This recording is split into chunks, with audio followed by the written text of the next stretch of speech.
Welcome back to Better Together, the podcast where we pull back the curtain on the real stories behind entrepreneurship, the challenges, the pivots, resilience, and unexpected wins that shape small business growth. I'm your host, Kelly Sunsvold, and I'm joined by my co-host and partner at Goldberry Media and Life, Sean Sunsvold. Today, we're diving into a conversation that blends innovation and intention. We're joined by someone who is not just navigating business growth, he's reimagining how it's done. Justin Counts is the founder of JCLA Labs and the mind behind the Define, Design, Refine framework, an AI-powered approach to business incubation that's helping companies seed smarter ideas and make more confident decisions faster. After 15 years leading innovations and customer experience strategies at Ford and launching dealerships across China, Justin made a bold pivot, leaving the corporate world to help businesses build new paths to growth using design thinking and accessible AI. He's an entrepreneur, educator, and strategist with a powerful vision to help teams unlock creativity, reduce waste, and help people move forward with purpose. Justin, welcome to the show. Thanks for having me, Kelly and Sean. Appreciate you guys inviting me on. Absolutely. I'm glad that we got to connect. So let's just jump right in. So you've been doing this for a little while. What inspired you to launch JCL Labs, and what did those first few weeks, months actually look like? Yeah, sure. I mean, when you jump into a new venture, it's a mix of excitement and maybe utter terror. What did I get myself into? Right. But, based on your intro, right, I spent a career on the enterprise side and the tier one vendor partner side. And what I loved most when I was in my various roles in marketing, sales, and CX was that new business incubation side of what I did, right? So the creative juices, the taking disparate, gray matter and grabbing it and smashing it together to make something, truly special, unique, and differentiated, right? And bring those things to the market.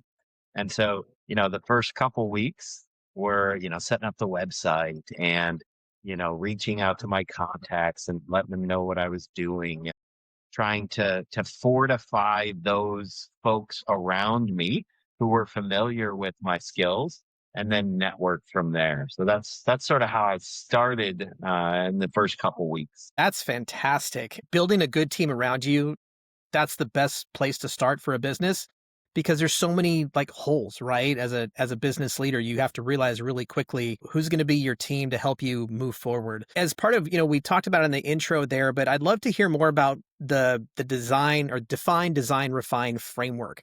Can you walk us through what that looks like in real life for your clients?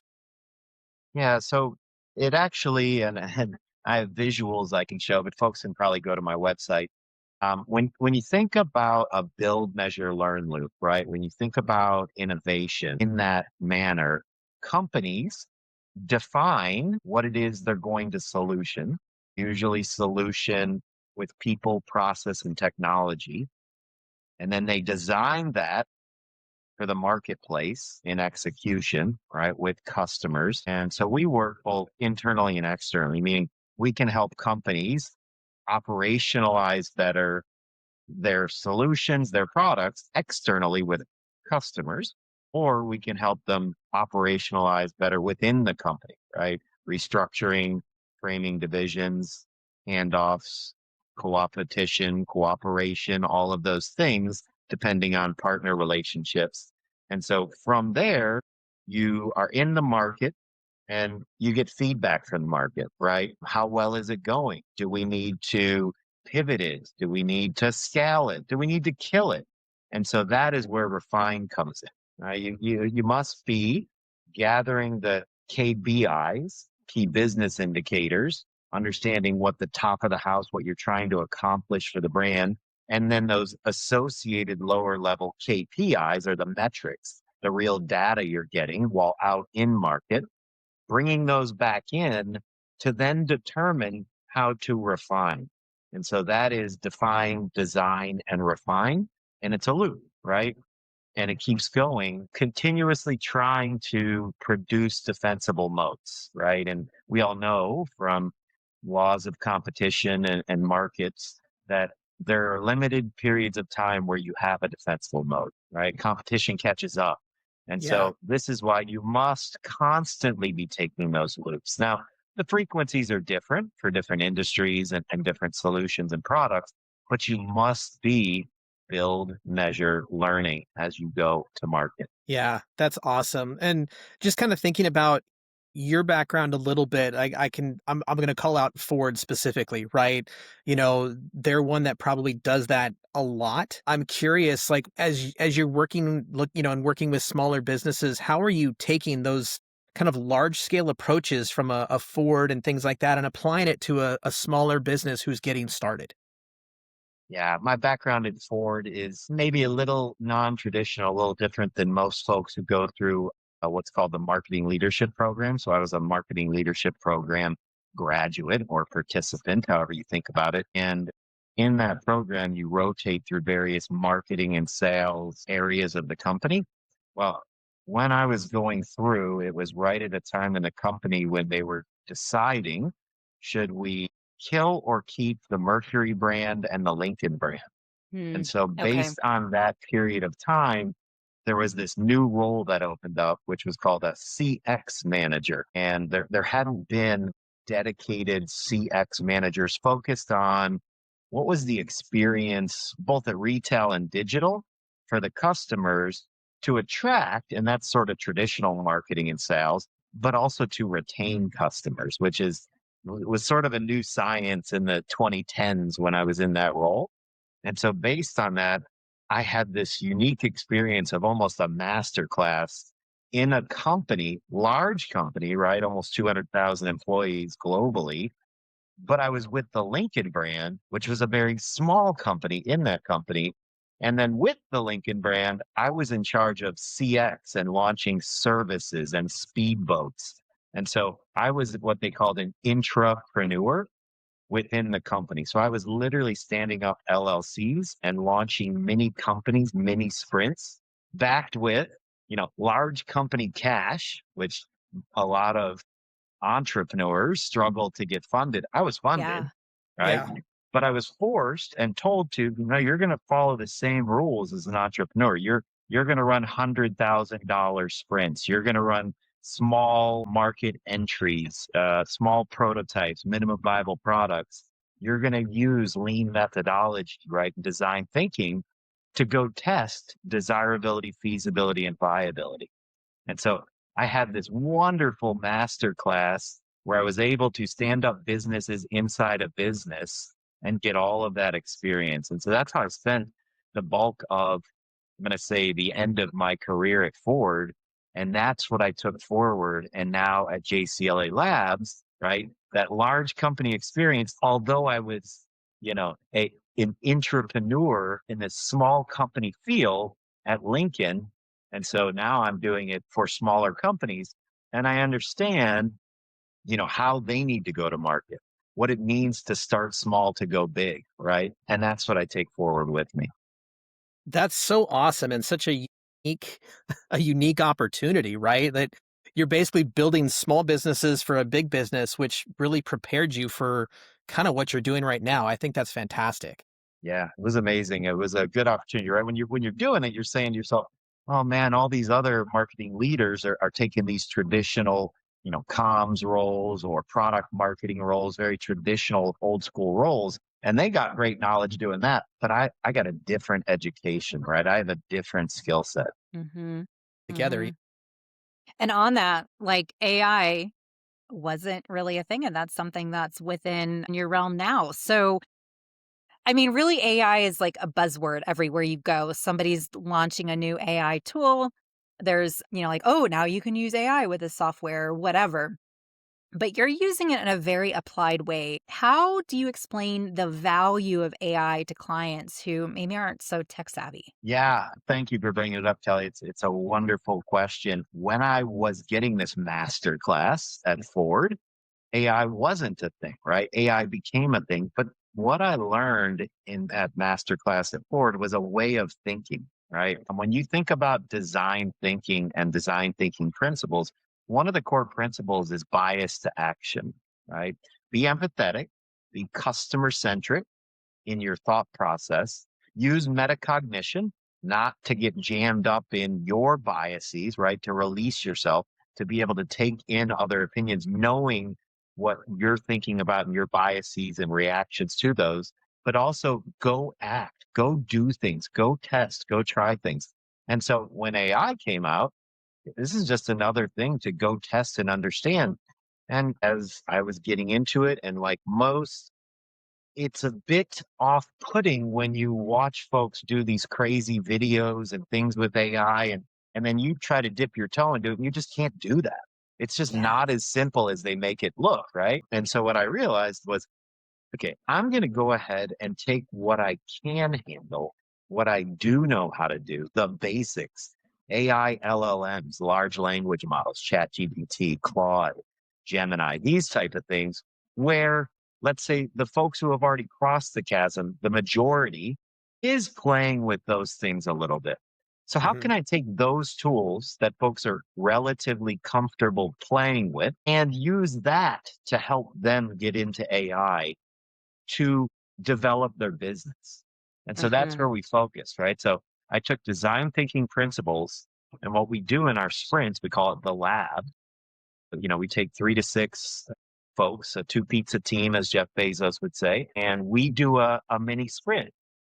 But differently, we ask folks as a portion to that sprint of designing whatever we're designing for growth to use an AI LLM with them as their research assistant as they're going through the process. So now when we have 3 to 6 people, well, we really have 6 to 12 people because we have their assistants with us for free, right?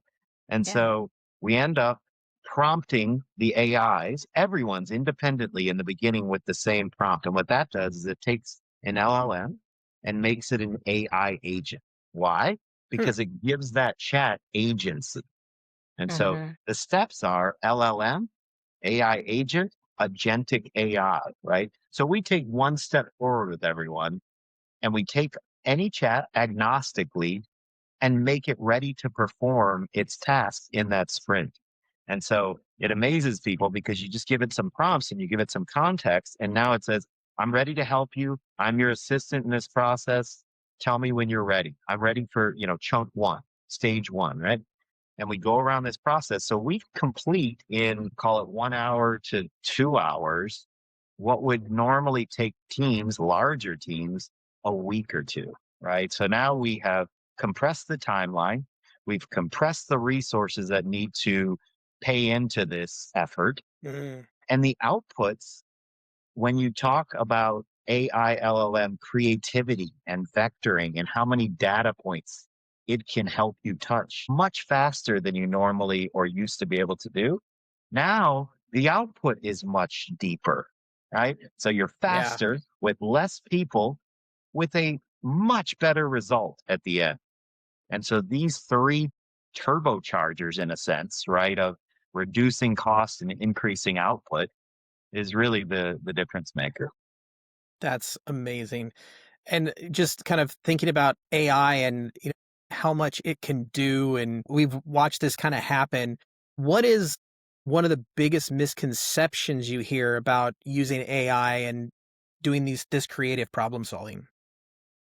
There are a lot of them, right? But some fun ones, let's say. What I see oftentimes, both with the companies I was at, but also with the companies I deal with, is they are using AI today in the company to help them write better emails. They're using it to draft better copy. If they're advanced, they have a search bar somewhere for document retention retrieval, right? These are the main ways that, okay, we've got AI going on. Yeah. But are those really helping you with your business? Are those really moving the business along in a meaningful way? Maybe sometimes, right? And this is where companies struggle. They've done that. Now what? How do we use Yeah. it in a meaningful way? So I see that a lot. Another thing that I see that I caution people, and I think at this point we are all getting more aware of this, that AI, the LLM AIs, it's not a Google 2.0. It's not for searching facts largely. In fact, they still hallucinate quite a little bit. So I warn everyone, if you are going to use it, to find things out, solid facts. Please ask it to tell you its sources, click on those sources, and determine if you believe they are reputable sources, right? Which is just good research principles, right? So Yeah. I'm not a wizard here. That's just the way you always should do research, no matter where you're getting information, right? If someone tells you something in a presentation, you shouldn't just type it up and put it out. Well, is that true? That fact that that person said, let me go check it out.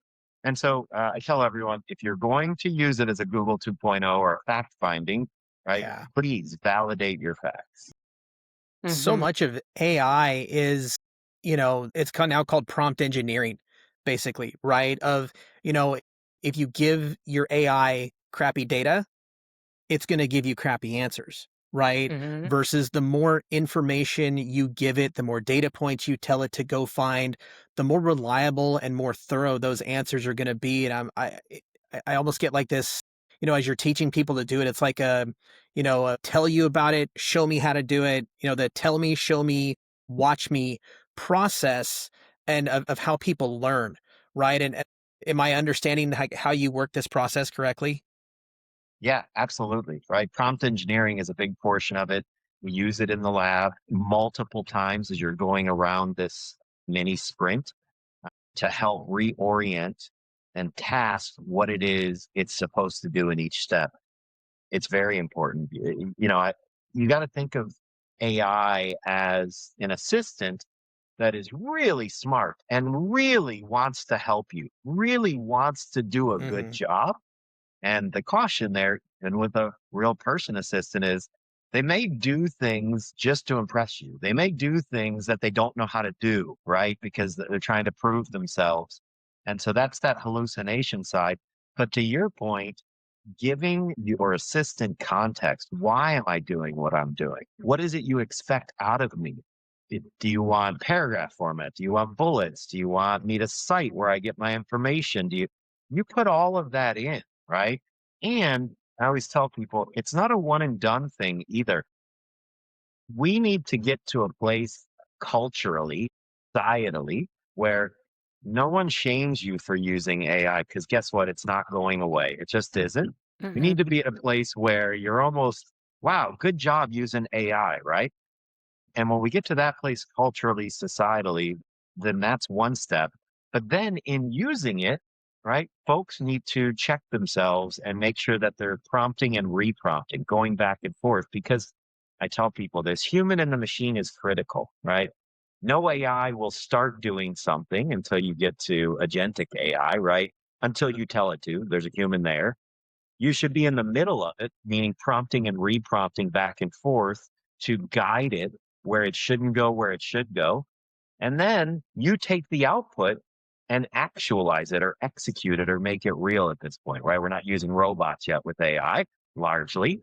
And so there's human all the way through, and it's critical. It's critical to using it, but we all should be using it, is my opinion. Yeah. Yeah, for sure. I totally agree. And if you're a little hesitant about using it, you can't break it. You just, go to Gemini or ChatGPT or Claude and just start playing around with it. There's nothing that you can do that's going to break the system. So, kind of looking at your business. So, you left your company and you started your own business. So, obviously, there's an emotional, financial pressure of starting a business. You didn't have Ford's backing or Lincoln's backing. How do you how do you handle this? And what's one mistake that you made early on that ended up being a really valuable lesson for yourself? Yeah, I mean, resilience certainly is something you must have. It's not so much the thick skin side of that where, you're getting told no and you got to keep going, but there's a loneliness, right? To the beginning. There's an emptiness, a nothingness. Nothing exists until you make it, right? Whether it's your website or your lead gen or your presentations or little things like IT, right? Making my monitors work, making sure that you can hear. Yes. That's all on me now, right? There's no IT department behind me, and I have a couple employees at this point, but we're still relatively small. And I think I said to you, maybe even before the camera was going, we're making thousands, not tens of thousands, right? So we're Right. just getting started. We're building off of client success and working on referrals and working on who to talk to next. Lots and lots of folks come out of the woodworks on LinkedIn and others saying, oh, we can do this and pay us this and we'll get you there. And, there's that bit of that chicken and that egg when you're starting too. Well, I can't spend money I don't have, right? I need to be thrifty and be smart with my dollars and what I spend. So, the emotional resilience was a big part of it. The continuing to put one foot in front of the other, the Hmm. continuing to network is a large portion, I think, to initial success. The stories get better. You said, what was one thing, a mistake you made or something you learned from? Hmm.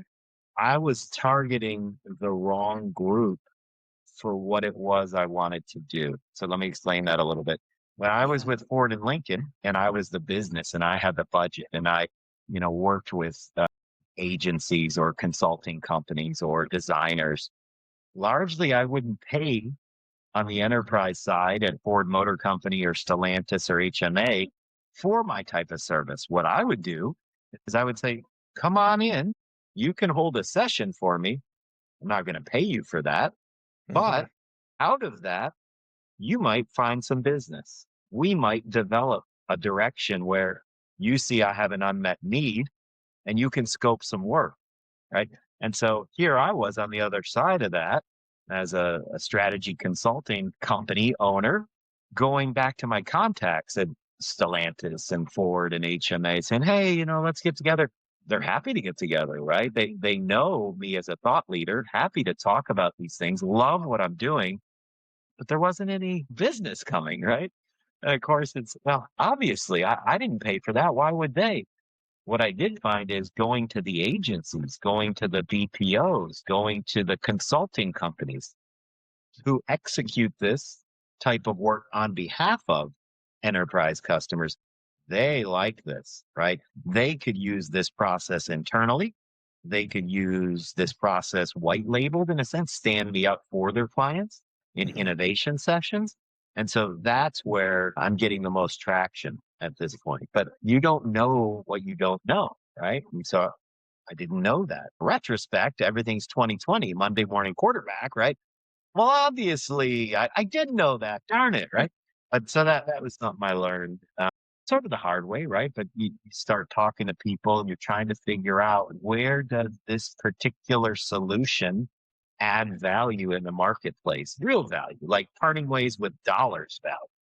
And so that's sort of where I'd say over the last 30 to 60, we are finally at. That's really an interesting story. And I think as business owners and leaders, we've all made 100 mistakes like that, right?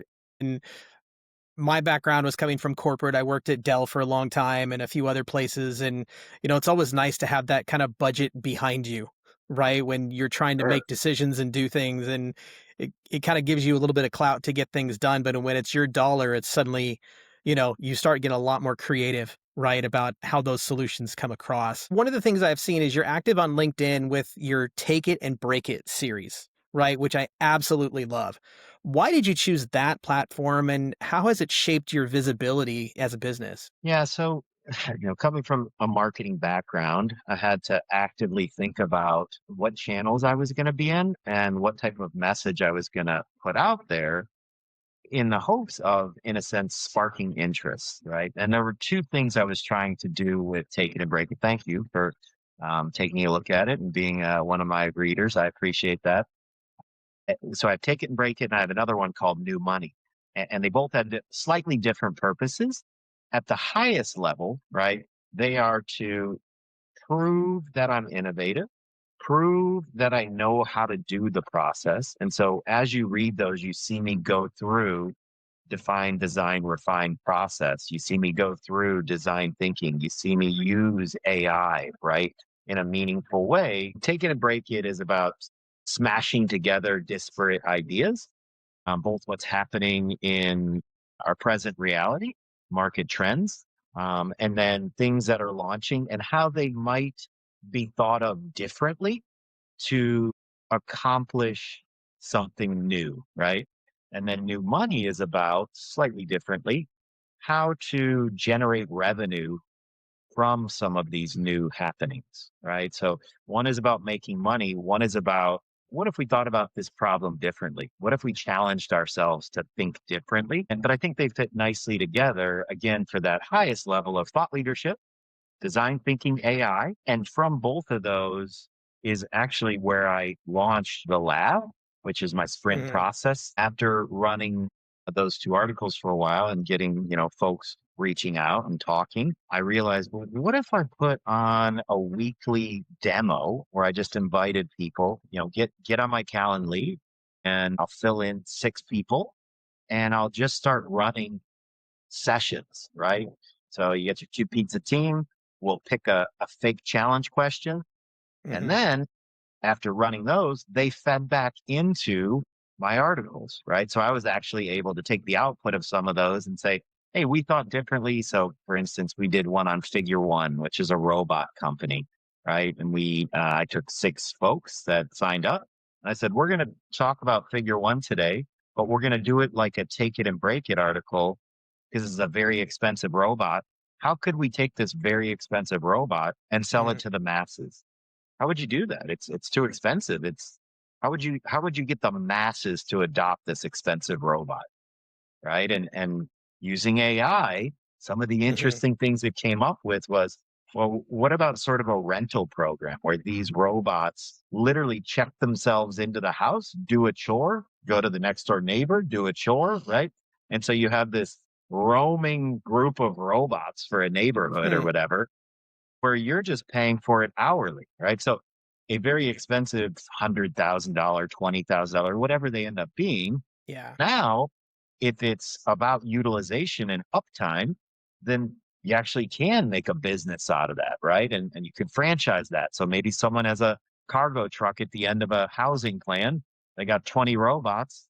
They're just walking down the street doing the chores that you've scheduled, shoveling snow, watering your plants, whatever it is, offloading of chores, saving you time. How much of those chores work? And so the AI was able to back into all of these financials, all of these calculations to try to put together a business plan, right? And people are like, wow, this is really cool. And that's how some of this got started. So, Sean, thank you for bringing up the articles because that was a large portion of lead gen and interest. Yeah, you're welcome. Like I said, I was just fascinated by it, and I'm always fascinated by the ideas of, outside the box thinking, right? And I think there's a lot of fear in the world to try to do things differently or to do something in a way that hasn't been done before. And so when I hear people doing it, I love to have that conversation because I think we've grown up in this, or we've all learned in this corporate culture of like, you don't do things outside the box and you always follow the same path that everyone else has followed. Yeah. No, it's true. And I think it's a portion to how hard it is to scale a new business, right? Now, Mhm. different if you're new business, if you're standing up a dry cleaners, right? And then it's just Right. about, are you in the right geography that needs a dry cleaners? Right. Because people understand your business. But if you're standing up something new and Yeah. different, then you have to spend time explaining what it is. People have to Hmm. understand Yeah. then they have to see value. They don't inherently understand what the value is. This is new. I didn't do it this way. I don't do this, right? So you got to take those 2 steps. And then once you do find that those folks, those clients, then, you have to prove there is value to it, right? Which is that's where we are now. We're starting to have those clients and they're starting to see the value. And it's like, cool. And now I'm on to that next challenge, which is how to scale this or increase repeat business, right? Mm. I now need to figure out ways to not have this be continuous one offs, right? Hmm. Because that's hard to maintain, that's hard to schedule. So, and lots of businesses go through these phases of, okay, great. Now I've got something, people are paying for it. It's interesting. It's producing value. They liked the results, right? You always want to check in with your customers at the end. Was that good? Did you like that? Okay, Mhm. good. Right. Good. Because if you liked it, you're more likely to buy it again. Okay, good. We're there. but how to, right? Because when are they going to have their next challenge question where they want to do this? And so that's my next challenge, which is understanding how to, in a sense, scale this up.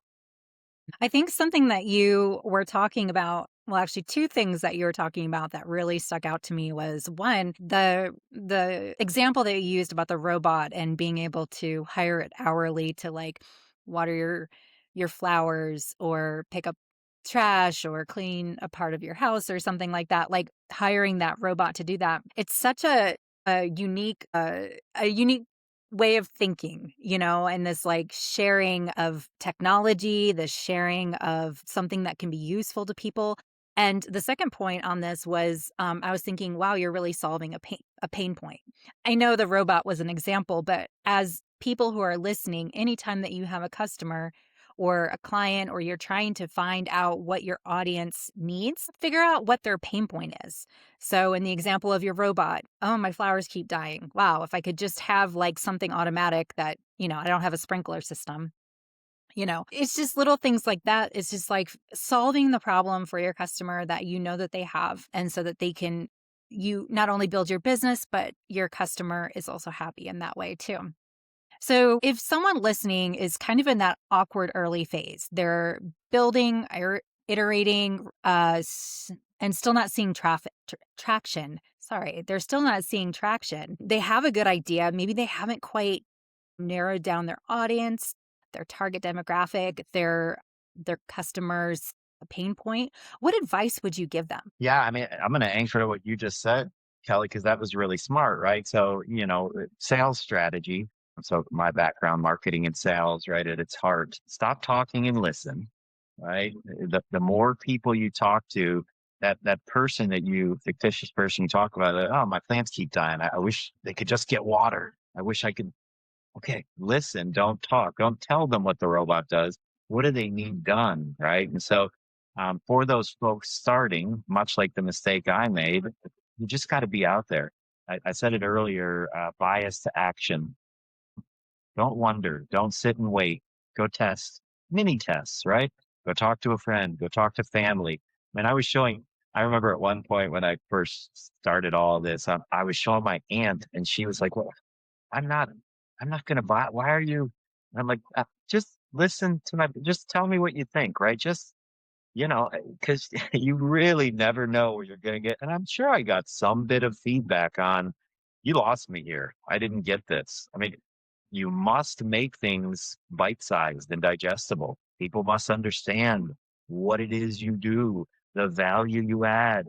Your plants are gonna get watered. You won't have to worry about it. In fact, if a plant dies, we'll pay for it. We'll buy you a Hmm. new plant. Yeah. Well, yeah, no, that's how much. Yeah, you don't have to worry about that chore ever again. We got it.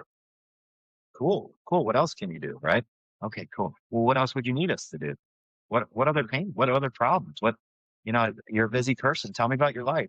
How do you spend your time? And you start getting into ethnography, right, and understanding people's lives and where they go and their user journeys and then you deduce pain points. Now, again, you can jump into this circle any which way, but for those people that are just starting out, right? Are you really solving pain points? To what you said, right? If you know it, then at some point, will they part ways with money? Because I mean, I've done tons of customer research. It's a portion of my background, but when you're talking to customers, you can convince them of anything. Oh, that's cool. Oh, I love that idea. Oh, that's a great idea. Oh, that's well, will they pay for it? Right? Share of wallet. They got $10. And so you can do studies like that where you literally give them a fake, amount of money and they have a couple choices to spend on. That'll at least give you relative forced rank, right? So, well, you can buy groceries, you know they do that, or you can go to the bar, or you can get this robot to water your plants, right? Well, okay, well, so it's only third best. Okay, that's not, and that's a lame example, right? But then you actually can start with reduced prices, right? So heavily discounted. Will they give you any money for it, right? And then you got to get to pricing elasticity and understand, well, how much? And then you can get to modeling, right? Well, how much then would I have to sell to actually break even? And So all these things go in. I know I'm a bit of a tangent here, but I love all of this space. It's a lot of fun. Hey, anyone listening, DM me if you have questions. I'm happy to talk. I mean, entrepreneurs, I talk to so many founders and entrepreneurs that, again, just talking to people and understanding the mistakes they made and trying not to make those same ones. That's good advice. So talk to as many people as you can, especially those who are going through what you went through or have already been through what you're going through. Yeah. Yeah, So good. that is. And I think this is a good point to kind of move this to is you kind of mentioned, DMing you. How do people get in contact with you if they want to learn more about, you, your process, your business, all that kind of stuff? Yeah, I mean, LinkedIn is great, right? So find me on LinkedIn, Justin Counts. I'm out there. Happy to talk to you about JCLA Labs and our services, specifically the lab system, which is design thinking plus AI. If you're just starting out and you have questions, reach out. Happy to try to support you and help you figure out what your next steps are. People helping people. It's so much of how we all are going to get to, where we're trying to get to. So feel free. I also have the website, www.jclalabs.com. And you can, put a note in there for a requested time and we can get together. Awesome. I really appreciate you being on this podcast and sharing your wisdom of your journey as both in your career and as an entrepreneur. So, fast forward, last question, I promise. Fast forward 5 years. So, what does success look like for JCL Labs, and what do you hope people are saying about your work? Gosh, success 5 years from now would certainly be being thought of as someone who is an innovator, being thought of more broadly, someone who adds value to the world, right? Being able to say, hey, that cool thing that's happened over there, I was a portion to that, right? That is because, I worked with this team or and we all sort of have those things in our past, right? I mean, the proudest thing I have are my children. So love them every day when they, win or, you see a bit of kindness coming out of them. Man, all right, I'm doing okay. Yes, And I Mhm. it's think the that's so best. important, right? We get to these life stages. So my undergraduate background was psychology and organizational studies. And so I like to think deeply about the human condition. And as you get older, is it Erickson or Piaget? I can't remember, but there's the stage of generativity, right? And that's when you get to a certain age, it's about generating something. It's about leaving something behind. It's about Mhm. making an impact and a positive impression on the world. And so that's a bit grandiose. But if I can at least say that I touched that in a positive way, I think that would be great. And so that's what I'm looking forward to do over the next 5 years. Yeah, That's that's awesome. great. You're building a legacy not only in your business but in your family. And I just have to tell our listeners when I first met Justin, I met him on LinkedIn. We had a great conversation, but it was on Halloween and he was about to go to a party with his kids. And I told him he looked like John Lennon. Or not John Lennon, Elton John. Elton John, that guy. And so, it's you can just see that lasting legacy that you wanna have not only in your business, but, seeing it reflecting into your family as well. So, thank you so much, Justin, for visiting with us, for being on this podcast, for sharing all of your ups and downs and your wisdom. I really hope for the best for you, and if you're interested in connecting with Justin, I'll link everything down in the show notes, and you can, get in touch with him with all your questions. Thank you so much, Kelly, and thank you, Sean. I appreciate it. And yeah, let's make something special together, right? Yeah, yeah, thanks.